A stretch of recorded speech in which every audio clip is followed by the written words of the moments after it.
בוקר טוב לכולם. Good morning, everyone. It's a great honor and pleasure for me to introduce our first speaker for today, Professor Michael Connelly from the Ontario Institute for Studies in Education in Toronto, Canada. Excuse me, now I need my glasses.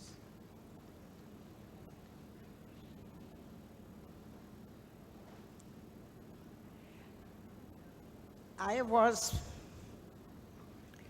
very lucky to have met Professor Connelly many years ago when he was the chair of the curriculum department at OISE.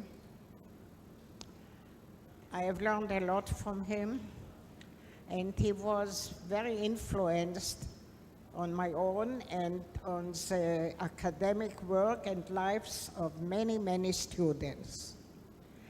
Professor Connelly was a long-time editor of Curriculum Inquiry and shaped the nature of this journal, which was highly influential on scholarship in curriculum and education in general. He was former chair of the Department of Curriculum there and founding director of the Center for Teacher Development.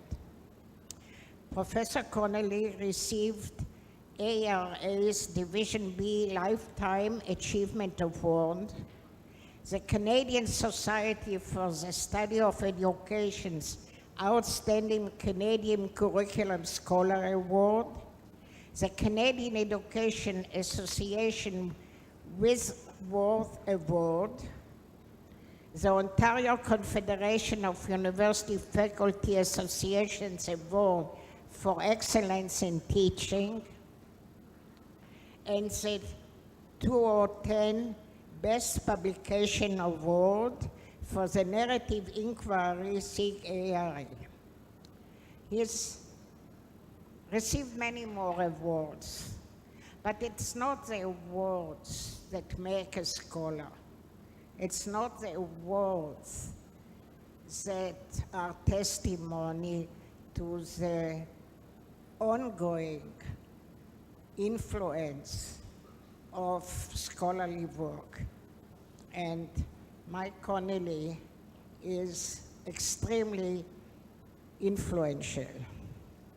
He has written on science education, curriculum studies, school reform, teacher education, multiculturalism, and of course, narrative inquiry. As many, or maybe not enough, scholars do, once they have achieved their status and their wisdom, Professor Connelly is now working and consulting with different countries, among them as a UNICEF consultant to the League of Arab States on pan-Arab teacher education and curriculum development. He has worked and is still working in Egypt to help them improve their education. Obviously now education is not a major problem, but maybe one day it will again be one of the major problems. With Ching Su and Chinese colleagues, he is working on the social sciences and humanities Research Council of Canada supported sister school research and development network between Canada and China. So the work of Mick Connelly embraces, I would say, the world. Now you are going to hear his talk on imagining relationships of research and practice, Joe Schwab's voice of practical reason. Please, Mick.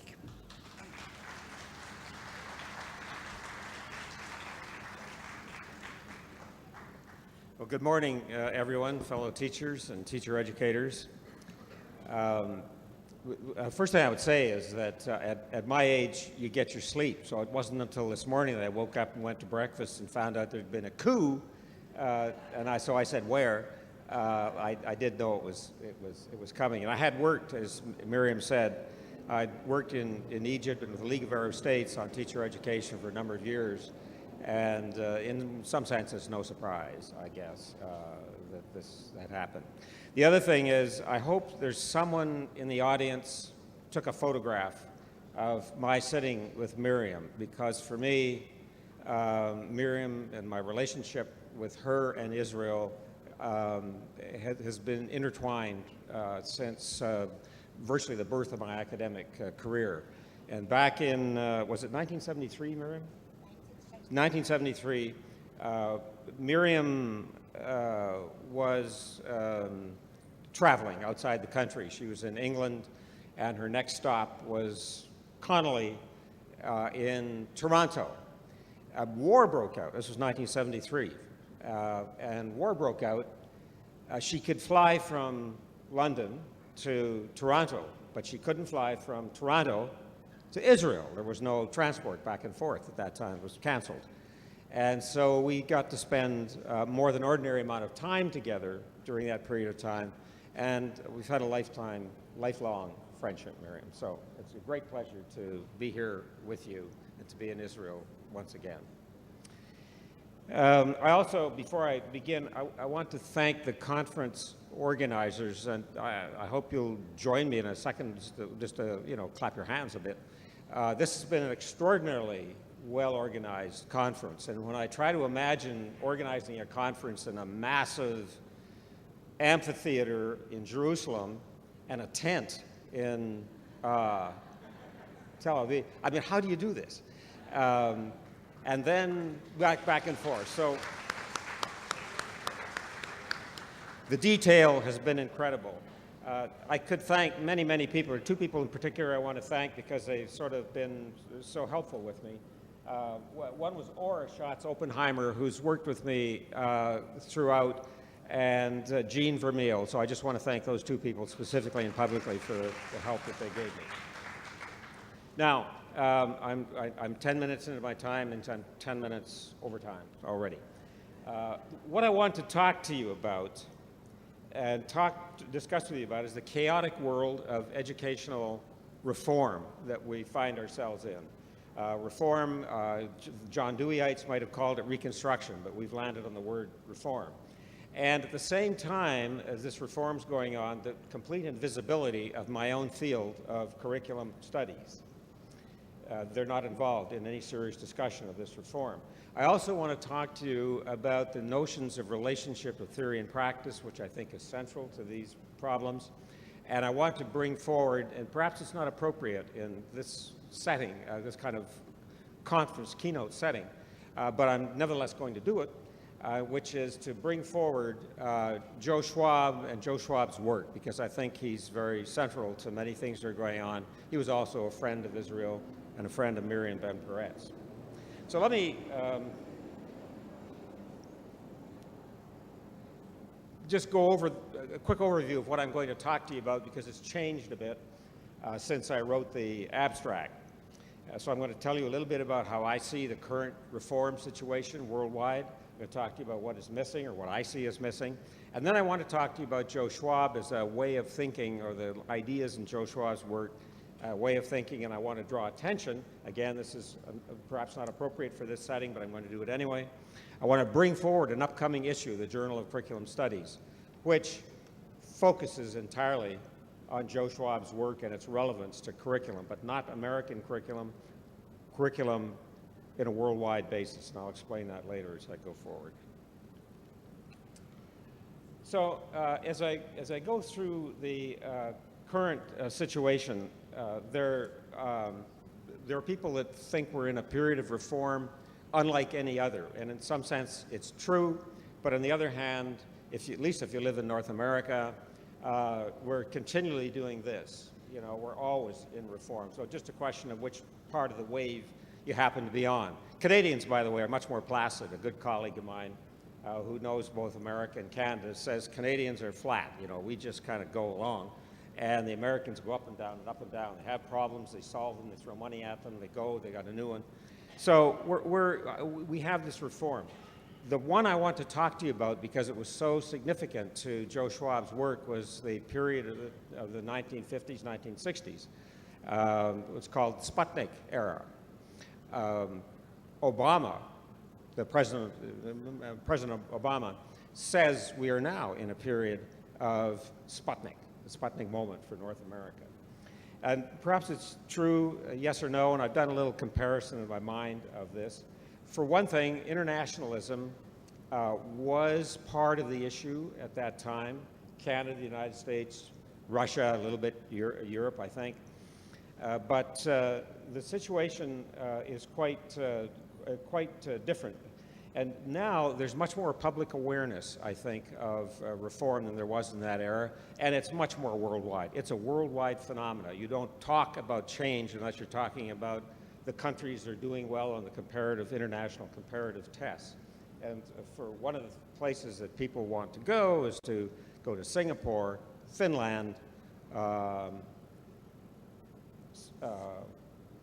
They even want to come to Canada, because Canada turns out to be the top achieving country, English-speaking country, in all of these tests. I don't think that means anything, but it's what people are interested in these days. So the literature right now is driven by a language of achievement, of outcomes, of marketable skills, and national competitiveness. So at the concrete level of schools and school boards, curriculum is front and center with parents and other groups. That's what people think about. That's what they're worried about for their children. Educators, policymakers, policy theorists talk about everything but curriculum. And so for me, we need to be thinking about how to bring curriculum to the forefront, and I think Joe Schwab's work has a role to play with that. So I make a distinction between curriculum and curriculum studies, because curriculum studies is what the professors do. One of the things about the curriculum studies area is that it has become virtually irrelevant to the discussion of curriculum. Mind you, in the 1950s, Sputnik era, curriculum theory was on the sideline, curriculum people on the sideline, educators in general were on the sideline. It was run by subject matter specialists. Now, educators are front and center. You know the big names. They run around, they write books, they tell you what works and what's good in different parts of the world and different systems. And very good people doing this, by the way. And they're concerned about what I would call transnational borrowing of curricula from one place to another. Academic subject matter associations are less visible. You don't see them played out the way they did before. And curriculum scholars, the academics, remain invisible. They're behind the screen. I want to talk about one more small item, which is knowledge and its place in the curriculum.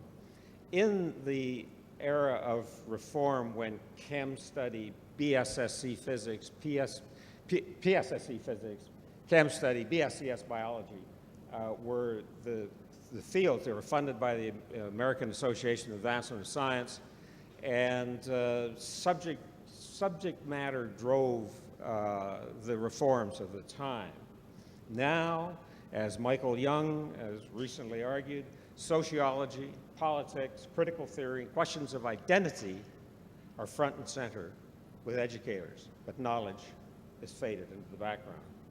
And then there is, in fact, I think, I don't know if others would agree with me, a kind of intellectual war between the educators who talk the language of policy and policymakers who talk the language of outcomes. So we have the educators who talk, the educators who talk the language of identity, self-identity, public identity, and policymakers who talk outcomes, national achievement.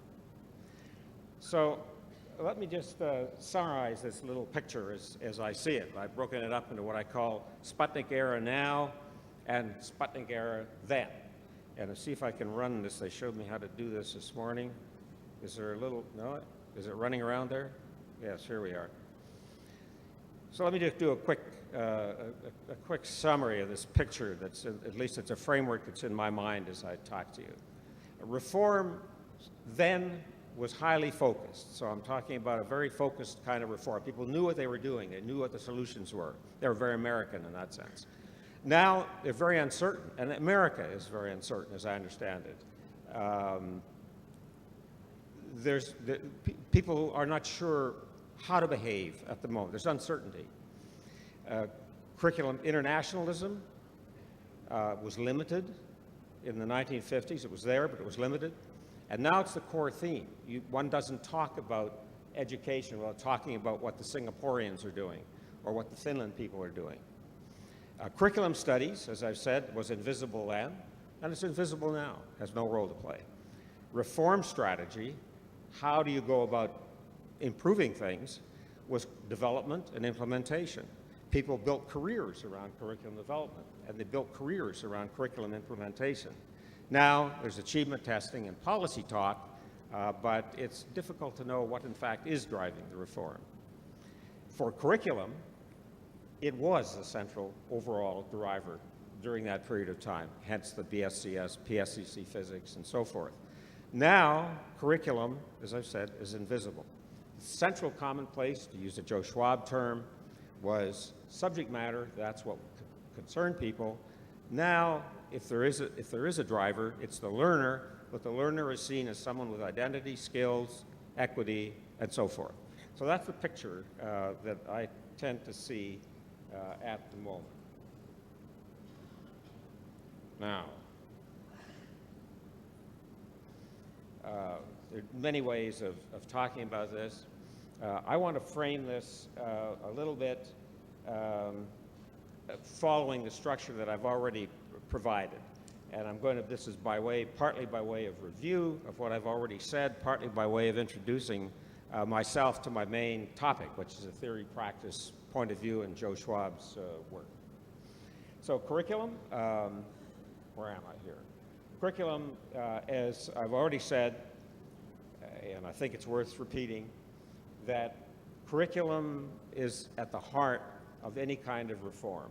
I don't mean textbooks, and I don't mean curriculum materials. I mean curriculum in its broadest sense. I was struck when we talked about teacher education reform in the last few days, that I think there is a tendency to think of the context, if you like, as perhaps a little bit of government policy, perhaps the profession itself, so teachers and what teachers do and their unions and so forth, as part of it.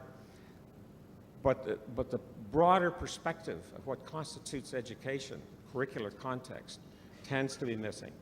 And I'd like to see us try to rethink that a little bit. And I think Joe Schwab's work is very powerful in helping us come to grips with that and to broaden the perspective beyond what I think are somewhat limited perspectives on reform, and that includes teacher education reform. I was going to mention that my wife has been very much a policy person in her life. She was director of the curriculum branch for our government.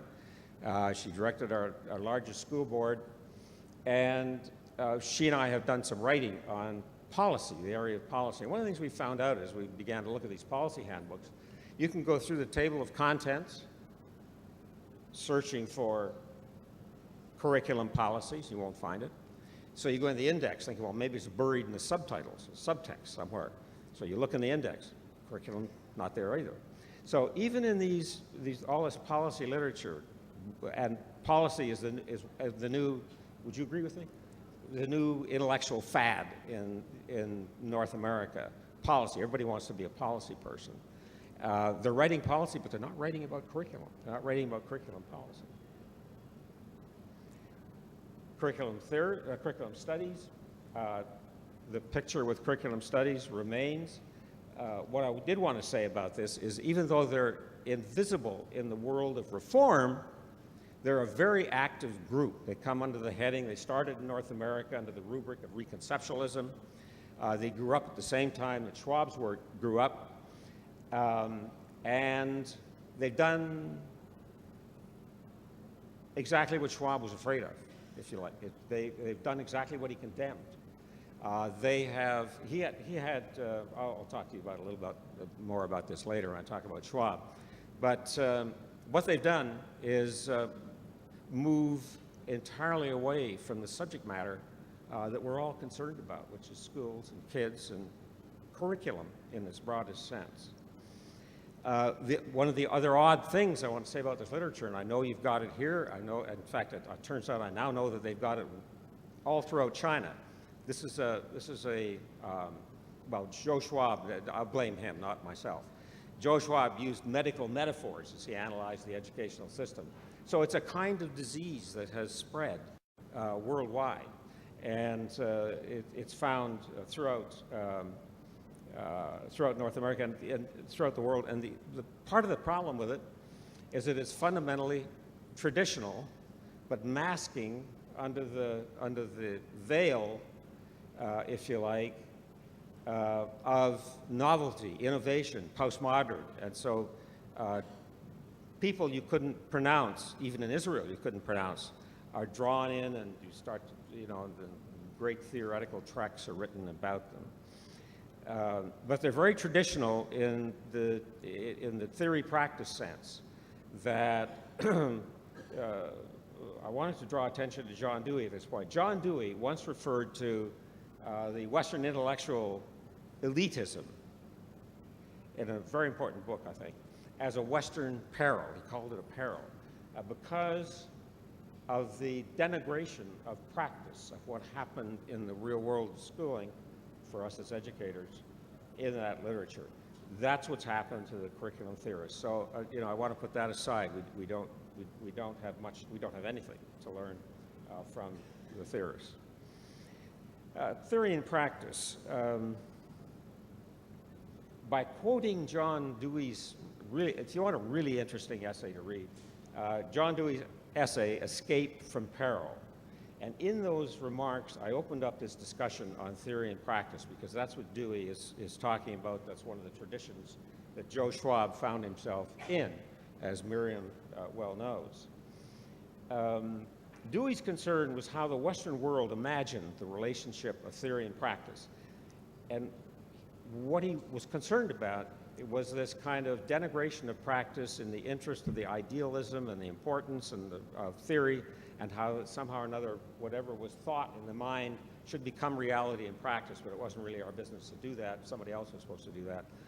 But that denigration of practice was a really major issue, brought up first, I think, to public awareness in John Dewey's work. Schwab's writing is awash with theory and practice. That's the context, that's the bath that his work is in this theory-practice bath. And so I think his work, as I've said, has much to offer us as we go forward. I want to make I want to skip that. I want to talk briefly about the narrative quality of situations. I've said much of this elsewhere. Anyone who wants references, we're welcome to give them another time. Situations are not static things. This is pretty obvious. They're not static things that sit still waiting to be changed, as the news last night made us aware. It's not sitting there waiting to be modified, changed, and reformed. Situations are in motion. They go forward. They have a history. They have a present. They have a future. They interact with current conditions. And on these grounds, it's of limited or almost no value to make direct comparisons between situations without looking into their current context, into their historical past, what brought them to where they are now, and the projected futures. I work in China. If I walked in with an Israeli Jewish tradition and the kinds of things that Miriam Ben Peretz has taught me about thoughts that permeate educational thought in China, wouldn't make sense, nor would when I walk down the halls of the school I work in, which are mostly highly Chinese schools, I can close my eyes and I can see Confucius walking down the hall to greet me. Well, that's history. That's narrative at work in the long term. And what this makes is the borrowing of plans and practices and materials from another culture and implanting them in yet another culture, all virtually meaningless. And yet, we have all sorts of documents from OECD telling us about what works in Finland and what's good about this, that, and the other thing. And so we have this habit of being anti-narrativists in our reform, and we need to be thinking about that, I think. Now, my goodness. Let me talk a little bit about Joe Schwab. I want to give some credit, first of all. The bottom picture, how do I show that? Anyway, the bottom picture down here, this one, comes from a book by McNeil called Hutchins University, a memoir of the University of Chicago. So I just want to give that credit that that's where that photograph comes from. The other two photographs come from the Joe Schwab archives at the University of Chicago. And this one in the upper right-hand corner is the Schwab that I know. Very intense, driving, a teacher. A brief bio. Schwab was 79 when he died in 1988. He was a geneticist who obtained all of his degrees at the University of Chicago, did postdoctoral work at Columbia. He was a science professor at the University of Chicago for many years. And before he moved to the Department of Education in 1940, and at that time, and fortuitous for him, Ralph Tyler was the Dean of Education. And according to Westbury, who worked closely with Schwab in drafting some of these biographical materials, Tyler steered him to curriculum. It was Tyler who said, look, you should be thinking about curriculum. You spent enough time in science in the colleges. Schwab was William Rainey Harper Professor of Natural Sciences, and in retirement, he was a fellow at the Center for the Study of Democratic Institutions in Santa Barbara. Now, during the Sputnik era, not Obama's Sputnik era, but the first Sputnik era, when there was a Sputnik, Joe Schwab was the leading thinker in the subject matter traditions of the time. He wrote papers for Phi Delta Kappa, the National Education Association, Science Education Associations, many other agencies. And he worked, his most important work was with the Biological Sciences Curriculum Study, because he was a biologist. And the Teacher's Guide was a phenomenal, it's still a remarkable book. I still draw my students' attention to it.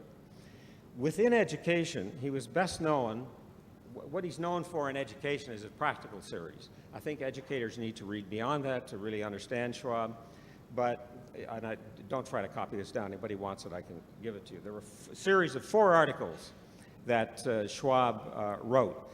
And this special issue of the journal that I'm telling you about is based around his first article, which got a classic title in a way, The Practical, a Language for Curriculum. And notice, he's not saying it's a theory. He's saying it's our language. Our language in education should be a language of curriculum. Our language of education, our language of curriculum should be a language of the practical. We are a practical field.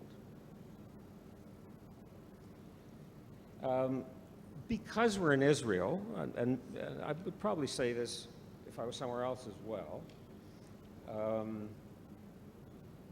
Schwab was actively involved with Jewish education, and he was instrumental in the draft. What happened? There we are. I still have a copy of this. I was looking at it before I came in. He was a consultant with the Melton Institute, Melton Research Center for Jewish Theological Seminary of America, New York, for a remarkable document. It was an inquiry-oriented approach. Those who know Schwab, I know that some of the audience do. He was very much interested in inquiry. This was an inquiry into Genesis, and this was a teacher's guide that he was building. What else did I want to say here about this?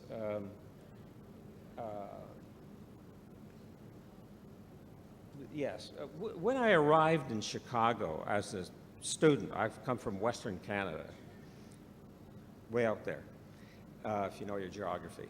and arrived in the Midwest in Chicago, walked into the graduate studies office, and there was this fat dissertation on Freud. And that was Seymour Fox, who subsequently became Dean of Education. Seymour Fox had just graduated from Chicago under Joe Schwab. I had gone to Chicago. I started my doctorate at Alberta, spent a year. I said, I'm quitting.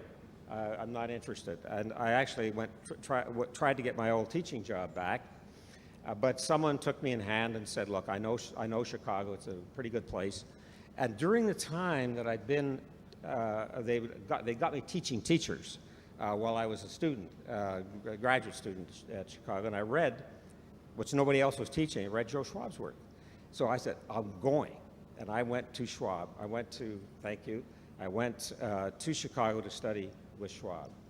So this was a very kind of critical time for us. But Schwab, as he worked with Fox then, and with Professor Miriam Ben-Peretz, who was a student of Fox, and Freema Elbaz, who was at Haifa University, is still at Haifa University, is also she was a master's level student of Fox before she came to do her doctorate with me.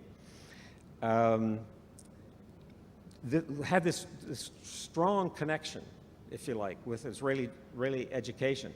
But Schwab, connected with Fox, wrote something called Translating Jewish Tradition into Curriculum. And one of the reasons I would really recommend that for you is it gives you two reasons for reading it. That's how to do what he's talking about here. And the other is that it's his practical series rewritten for Jewish education. So those were two important documents. Now let me give you a brief, I did want to mention this. The place to go, the book to look for Joe Schwab's work in one place is Westbury and Wilkoff's book on Schwab. So get that out of the University of Chicago. Just look in Google, Amazon.com for Joseph Schwab, and up will come this book. That's important.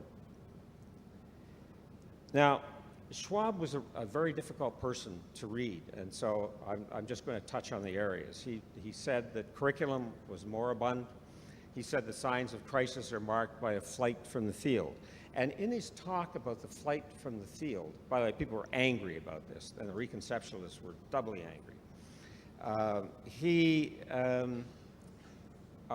In this flight from the field, you'll notice it's built on a concept of epistemology. So this was an epistemologically driven notion that grew out of his work with McKeon at the University of Chicago, John Dewey's writings, the Peril that I mentioned earlier, and the Aristotelian ethics. So if you read Physics and Ethics for Aristotle, anybody's one of followers of those, there's where they begin thinking about this issue for Schwab. And as he talked about this, what I find in Schwab's work, that even though what he said was highly provocative, and that's what either people cottoned onto or excited about, or were annoyed about and irritated at, it was what he was doing that was important.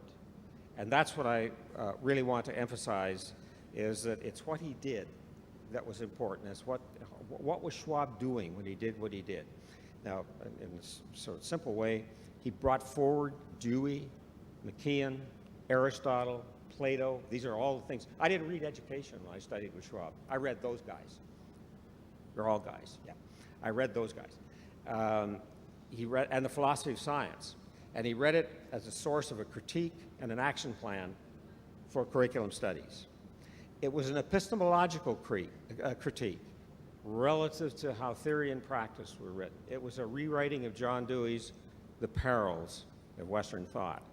He formulated a set of principles to guide the field, and he proposed a plan of action, a curricular plan of action, based on this theory and practice. This is the special issue that anybody here that hasn't gone to sleep, stayed awake and long enough to follow this talk, then you'll be interested, if you're still awake, you'll be interested in, I know then, to take a look at this issue when it comes out, special issue on Schwab. What's really interesting about this issue is that it is organized by Zongi Deng, who's in Singapore. He's mainland Chinese. I wrote an article in it. Rudolf Kunzel from Switzerland wrote. Gert Bieska in Luxembourg. How many minutes? 1, 2, done. Does this mean go on as long as you like in Israel? No? Okay. I want to finish. I want to finish by saying that Schwab was not forgotten as much as my talk implies. Schwab's work was used by a large number of people. And Miriam Ben-Peretz is one. She has an article, perhaps a series of articles, perhaps a book on the go with Cheryl Craig at the University of Houston dealing with Schwab's work. Cheryl Craig has also written in the Handbook of Curriculum a special issue in which she dealt with the issues of Schwab. So that's worthwhile for you to be looking at. The final thing I want to say is that I'm working now in Chinese, hence the odd background to my PowerPoint. Where I'm working in China, working back and forth with a Chinese scholar whose work was shaped by Schwab. And I find that in my own work, these ideas have gone forward. So I bring to you, if you're interested in general theories of iterations of theory and practice, if you want a thoughtful account of what practice means, read Joe Schwab. Thank you.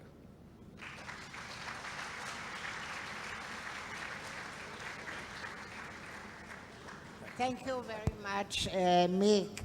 And teacher education is exactly the field that should learn from the past and carry on to the future. Thank you, Mick. Thank you very much, Professor Connelly, for taking us back to our core business. ועכשיו כמה הודעות. יש לנו עכשיו הפסקת מעבר, ממש הפסקת מעבר, שאנחנו נלך לחדרים ב-10 על הדקה. מתחילים המושבים המקבילים. ב-11:30 יש לכם הפסקת קפה, וב-12 בדיוק אנחנו מתחילים את המליאה הבאה. פה באוהל. אז שיהיה לכולכם, לכולנו, יום מהנה. I wandered around, finally found somebody who